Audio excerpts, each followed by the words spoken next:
Praise Lord, praise Lord. हमने नए साल के दिन के लिए जो परमेश्वर की अगुवाई से वचन शुरू किया था, वो किसी कारण रुकावट हुई थी। हम किसी पर दोष नहीं लगाएंगे, क्योंकि हम परमेश्वर का वचन बोल रहे हैं। किसी पर दोष मत लगाओ। जब न्याय का दिन आए तो आप पर भी दोष ना लगाया जाए, क्योंकि आपको मालूम नहीं कि ये कैसे हुआ। इसीलिए इस बात को ध्यान रखिए कि बिना वजह किसी पर दोष मत लगाइए। हालेलुया। अब हम उसी वचन पर वापस आएंगे। कुलुस्सियों की पत्री में पहला अध्याय, उसकी 15-16 आयत दोबारा पढ़ दीजिए।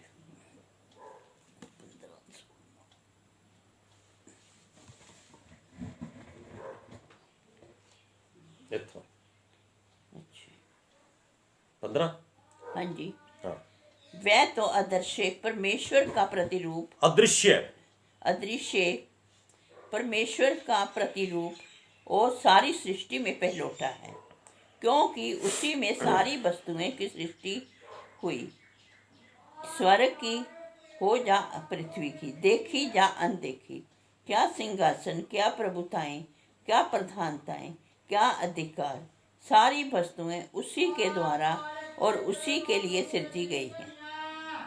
वही सब वस्तुओं में प्रथम है और सब वस्तुएं उसी में स्थिर रहती हैं। वही देह अर्थात कलीसिया का सिर है।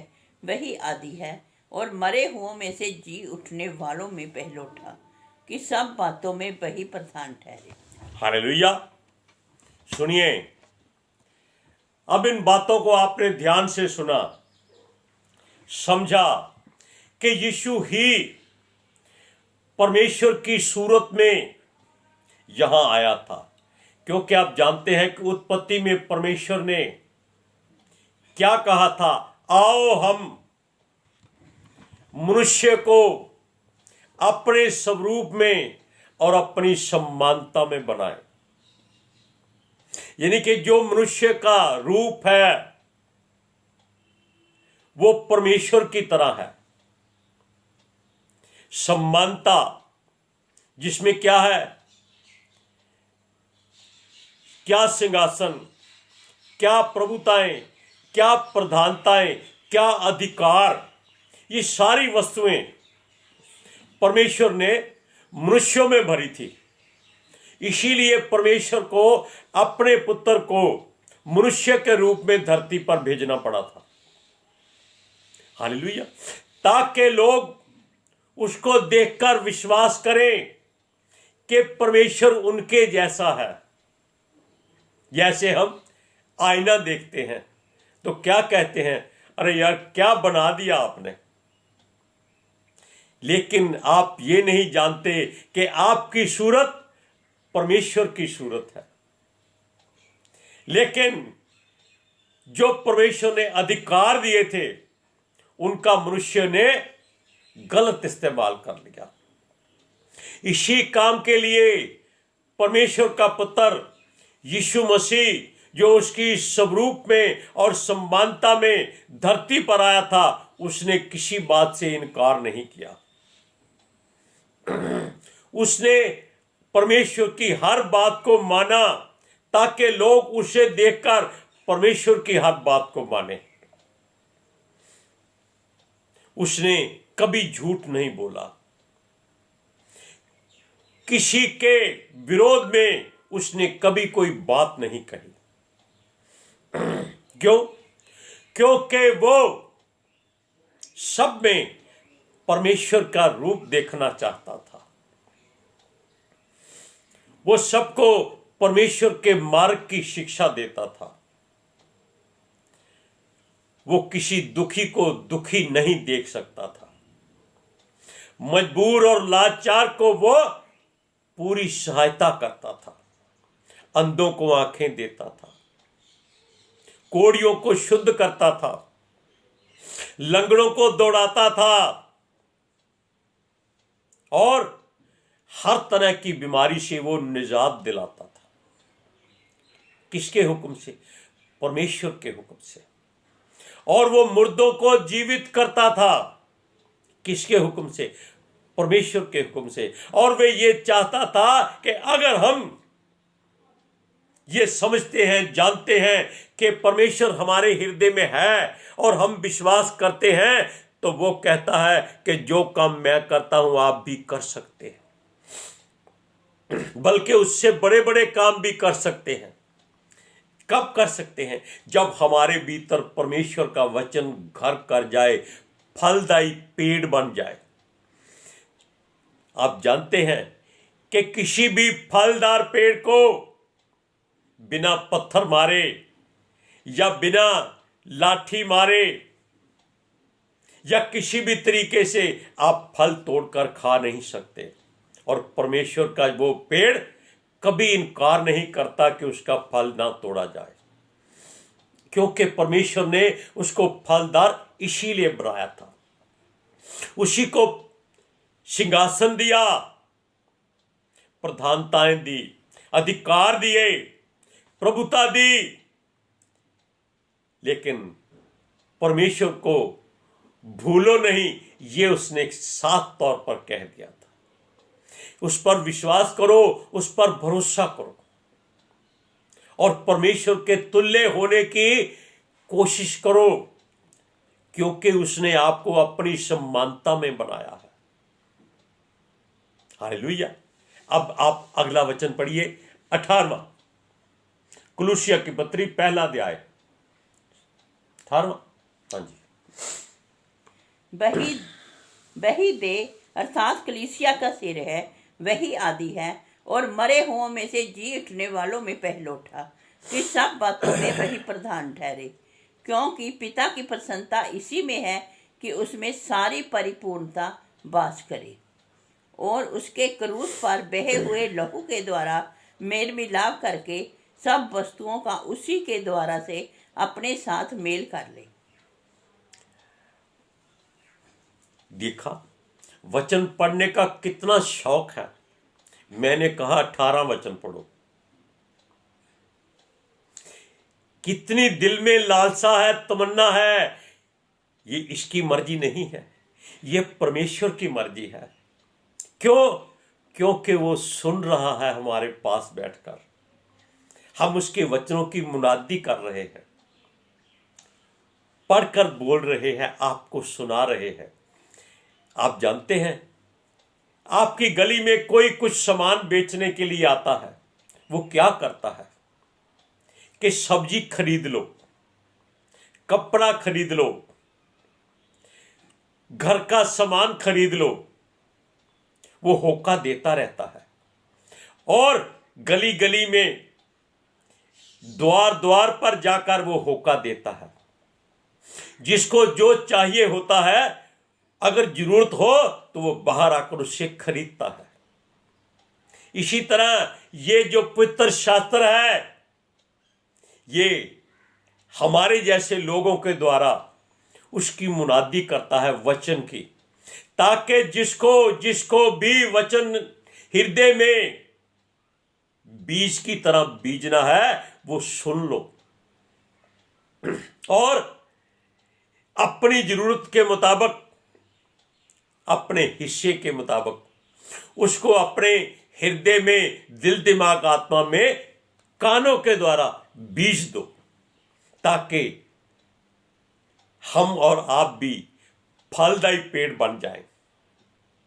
और परमेश्वर ने अपने पुत्र को इसीलिए भेजा था कि सृष्टि की सारी वस्तुएं,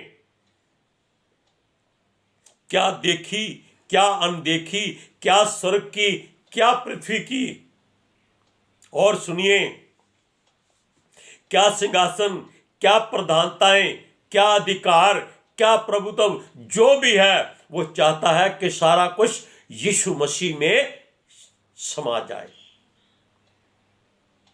और उसी को लोग परमेश्वर का दर्जा दें, क्योंकि वो लोगों के सामने आ चुका है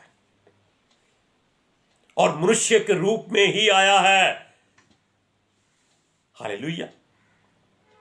वो कहता है सब कुछ उसमें वास करे और उसके क्रूस पर बहे हुए लहू के द्वारा मेल मिलाप करके। उसने क्रूस पर लहू क्यों बहाया था? ताकि परमेश्वर का क्रोध लोगों पर ना आए, उसका मन पिघल जाए कि देखो परमेश्वर के पुत्र का लहू आप लोगों के लिए बहाया जाता है,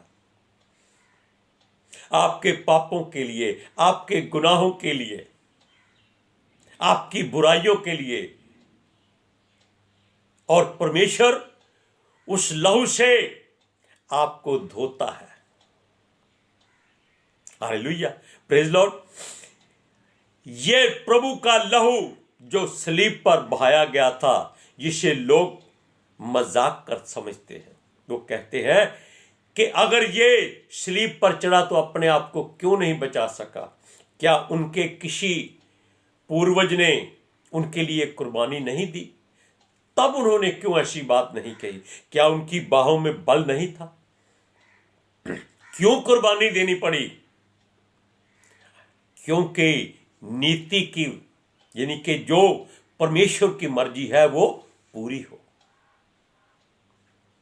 हालेलुया। अब उस वचन को दोबारा पढ़ेंगे, 19वां वचन।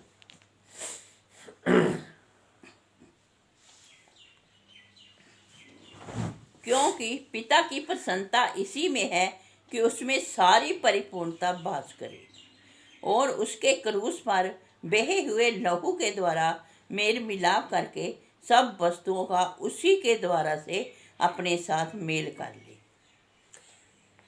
परमेश्वर क्या चाहता है? आपने वचन को सुना। क्रूस पर बहे हुए लहू के द्वारा मेल मिलाप करके सब वस्तुओं का, यानी कि पूरी सृष्टि में जितने उसके वचन को सुनते और बोलते हैं, समझते हैं, हृदय में रखते हैं, सबका वो अपने साथ मेल कर ले। इसीलिए उसने अपने बेटे का, प्रिय पुत्र का क्रूस पर लहू बहाया था। और उसने, यानी कि उसके प्रिय पुत्र ने उफ तक नहीं की थी। क्यों? क्योंकि वो परमेश्वर की मर्जी को पूरा करने आया था। और परमेश्वर ने अपने लोगों को अच्छा जीवन देने के लिए, आत्मिक जीवन देने के लिए अपने बेटे को अपने स्वरूप में भेजकर कुर्बान किया, शारीरिक तौर पर, और आत्मिक तौर पर फिर उसको जीवित कर दिया। हालेलुया। अब हम आपको 20वां वचन, 20वां,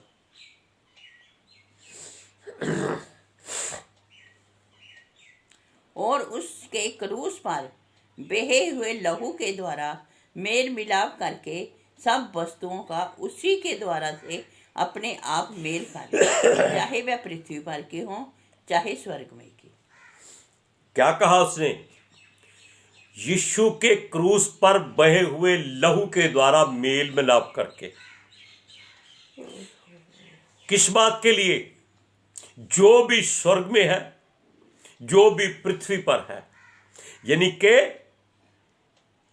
जो कुछ परमेश्वर का है, चाहे वो स्वर्ग में है चाहे वो पृथ्वी पर है, सबका वो अपने साथ मेल कर ले।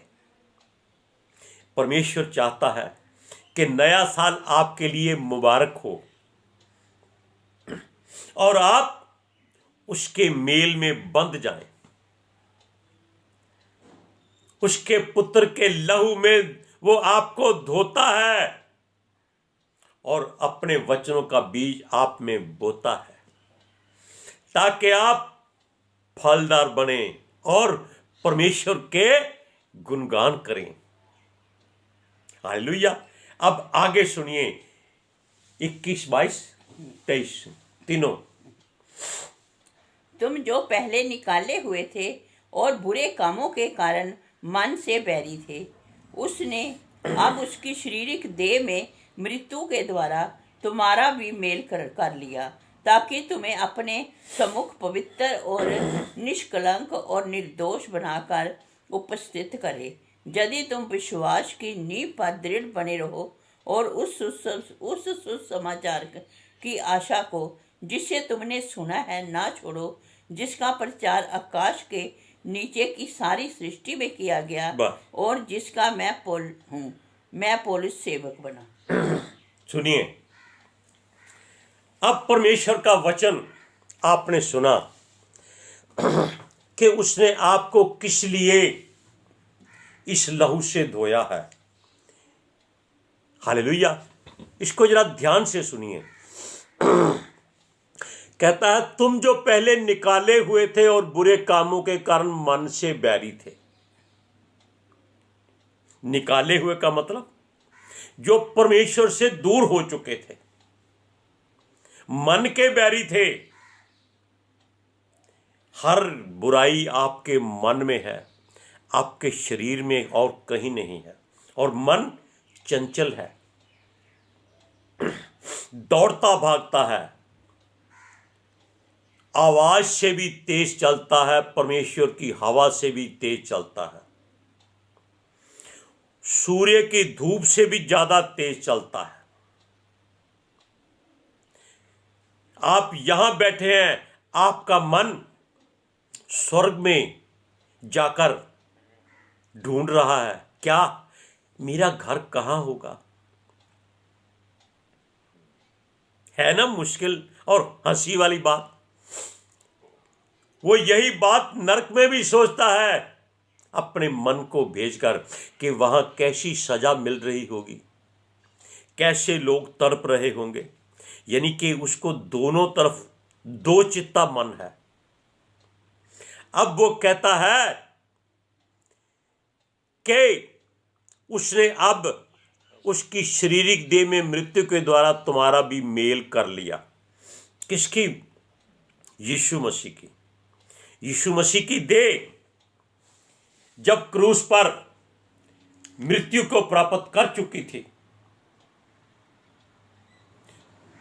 तो उसमें वो नहीं, आप मरे थे उसकी जगह पर। आप सोचो इस बात को। इसके शब्दों का अर्थ यह है कि आप परमेश्वर के पुत्र यीशु के बदन में मरे थे। आप देखिए, आपको उसमें अपनी सूरत दिखाई देगी। यीशु नहीं मरा था, यीशु की जगह आप मरे थे, क्योंकि आपकी बुराई उसने अपने ऊपर सह ली थी, ताकि आप दुख ना सहें। अपना उसने लहू बहाया था कि आपको अपने लहू से उसका पिता परमेश्वर, हमारा पिता परमेश्वर धोकर शुद्ध कर दे। ध्यान से सुनिए। उसने कहा कि तुम्हें अपने सम्मुख पवित्र और निष्कलंक और निर्दोष बनाकर उपस्थित करे। किसके सम्मुख? परमेश्वर के सम्मुख। क्योंकि आपकी सारी बुराइयां उसने क्रूस पर सह ली, क्योंकि वो जगत के पापों को उठाने के लिए आया था। यूहन्ना ने आते ही जब उसके बुनियादी की कि परमेश्वर का मेमना सबसे प्यारा जानवर होता है, भेड़ का बच्चा। वो बोलता नहीं है, उसको जहां चाहे आप ले जा सकते हैं। क्षमा कीजिए, लगता है यीशु याद करता है। उसके स्वर्गदूत हमारी बातों को उसके पास ले जा रहे हैं। हालेलुया। वो आपको निष्कलंक, निर्दोष और पवित्र बनाकर उपस्थित करना चाहता है। इसीलिए वो सालों को बदलता है, दिनों को बदलता है। किसी ने YouTube पर एक बात कही, ध्यान से इस बात को सुनिएगा, कि परमेश्वर ने जब सामान बनाना शुरू कर दिया तो उसने कहा पहला दिन बीत गया, दूसरा दिन बीत गया, 6 दिन बीत गए। वो कहता है जब सूरज चांद थे ही नहीं तो दिन रात कैसे बन गए। अब आप इस बात को जरा ध्यान से सुनिए। क्योंकि मनुष्य के लिए जो मुमकिन नहीं वो परमेश्वर के लिए मुमकिन है। जो मनुष्य से नहीं हो सकता वो परमेश्वर से हो सकता है। उसने दिन रात बनाए नहीं थे, उसने उनका एक समय निश्चित किया था।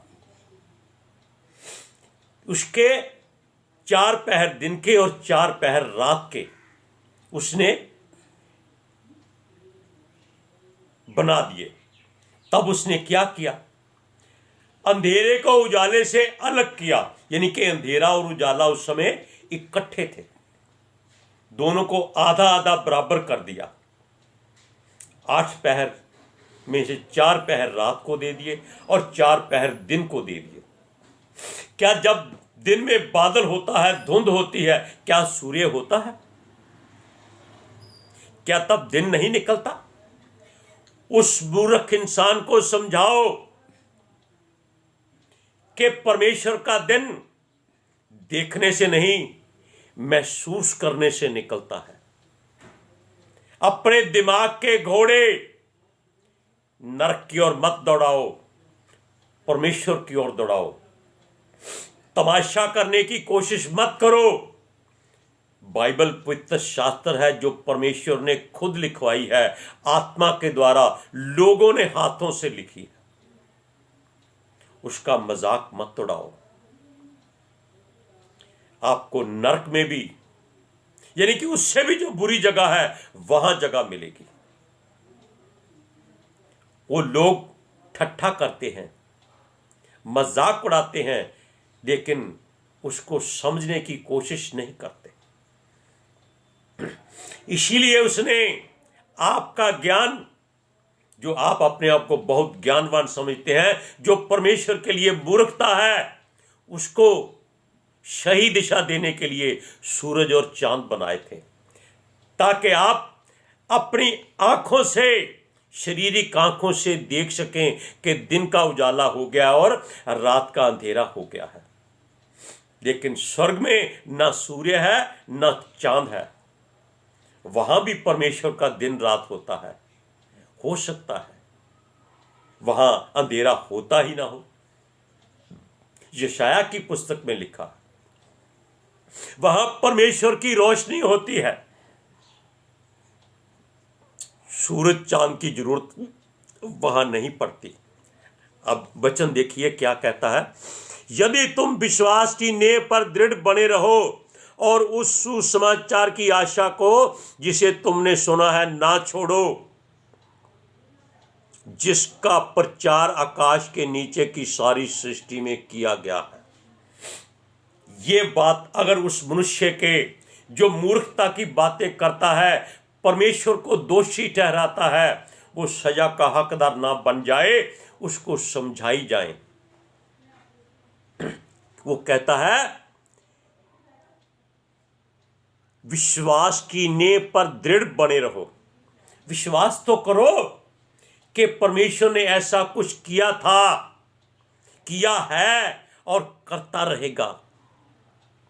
और क्या कहा उसने कि जो सुसमाचार की आशा को जिसे तुमने सुना है ना छोड़ो।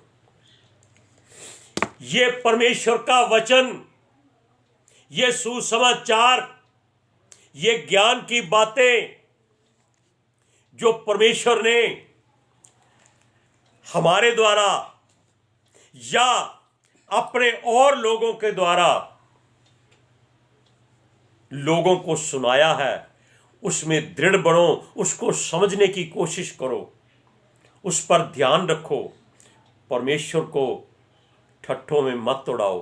परमेश्वर ठट्ठों में नहीं उड़ाया जाता, क्योंकि ये लोग हा हा ही हू करते हैं और अपने आप को ज्ञानवान समझते हैं, जबकि ये परमेश्वर की निगाह में मूर्ख इंसान है। कहता है विश्वास में दृढ़ रहो, कि विश्वास है कि परमेश्वर ये कर सकता है। आने वाला साल आपके लिए नया दिन होगा। धुंध होगी, सूर्य नहीं हो, कोई बात नहीं, लेकिन दिन तो चलेगा। तब आप कैसे कह सकते हैं कि आज दिन चढ़ गया है?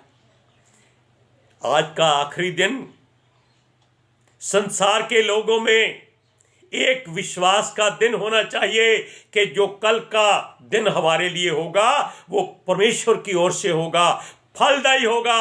हमारा विश्वास मजबूत हो जाए, हमारा निश्चय दृढ़ हो जाए, हम परमेश्वर के वचन जिसको हमने सुना है समझें और अपने हृदय में इसको बीज की तरह बो दें ताकि हम फलदार बन जाएं।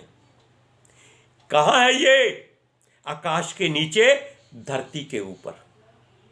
और धरती के और आकाश के बीच में कौन है? आप और हम लोग हैं। अगर आपका विश्वास कमजोर है, आप किसी की सहायता मांगिए, वचन को पढ़िए, परमेश्वर से विनती कीजिए कि वो पिता आपको नया साल खुशियों से भरा देगा। आप इन बातों को दृढ़ता से थामे रहिए।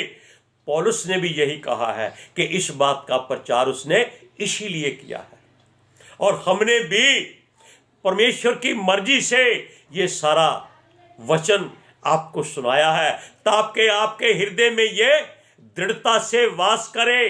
आप विश्वास करें कि परमेश्वर जो करता है उसमें कोई आनाकानी, कोई रोका टाकी नहीं हो सकती। मनुष्य जो नहीं कर सकता वो परमेश्वर से हो सकता है। हम इस वचन को एक बार फिर से दोबारा पढ़ेंगे। 19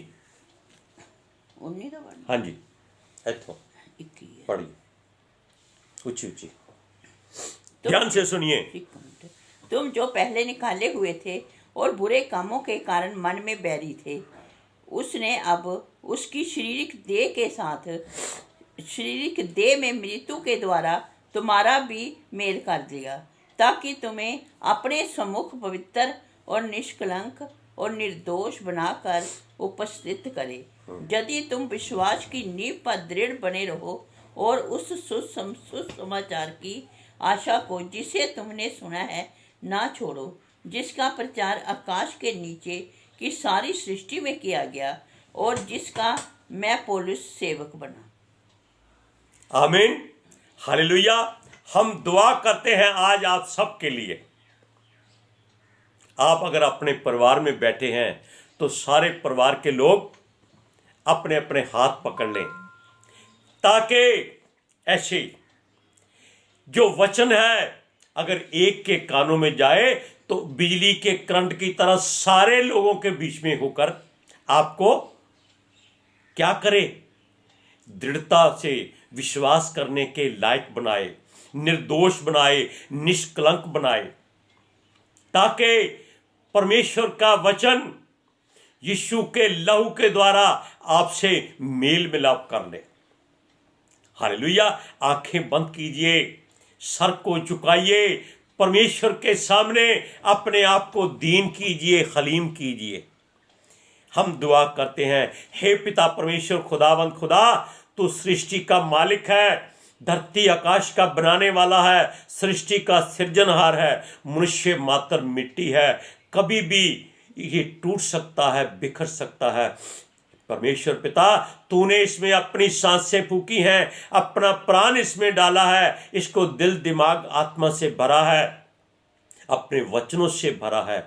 हम चाहते हैं कि पिता परमेश्वर तेरा वचन आज हर एक सुनने वाले के हृदय को छेद डाले, गुद्दे गुद्दे को अलग कर दे, क्योंकि तेरे वचन में लिखा है कि परमेश्वर का वचन दो धारी तलवार है, जो इंसान के गुद्दे गुद्दे को अलग करके, छेद करके, वार करके जान लेता है कि परमेश्वर ने जो मनुष्य बनाया था उसके भीतर क्या है, कहां बुराई है, वो उसको निकाल फेंके।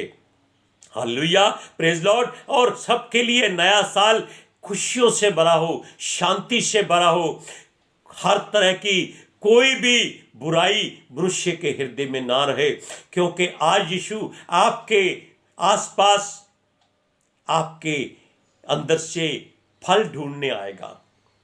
आप पत्तों से ढके ना रहें, संसारिक बातों को दूर कर दें, अपने पत्ते झाड़ दें और फलदार सामने होकर यीशु के आए, ताकि यीशु आप में फल पाए और यीशु के क्रूस पर बहे हुए लहू के द्वारा पिता परमेश्वर हमारे साथ मेल कर ले।